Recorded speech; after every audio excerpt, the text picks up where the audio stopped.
My name is Kendra Thomas. I'm a psychology professor at Hope College. And I've used Kathleen Berger's textbook for years. So much respect for what she's been doing for decades. And so throughout the course of the last year and a half or 2 years, I've joined the project, and it's been exhilarating, and it's been a huge learning exercise for me. And it's changed the way that I've taught, and I've taught developmental psychology for over 10 years. It's the class that's always fresh every semester because I'm always learning something new.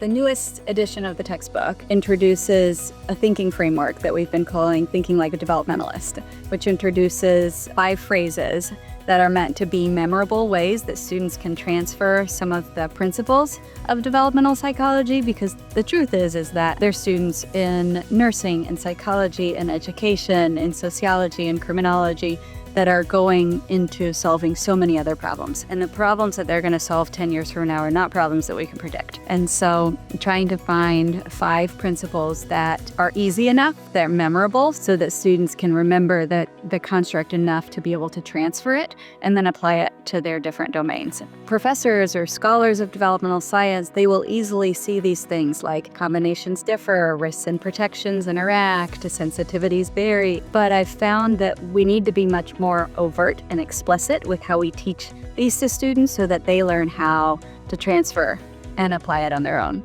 Something I like to talk to my students about is fostering a developmental imagination. You're never going to be able to assess this is where somebody is, this is where they'll be 10 years, 20 years down the road. People are very unpredictable. And yet there are some principles of developmental science that it's still a science. So I like to talk to students about fostering a developmental imagination that has some principles of developmental science, but allows them some of the cognitive flexibility to be able to brainstorm. This class, as a often 200 level class, it's not meant to make anybody diagnose something or predict something, but to have an informed developmental imagination.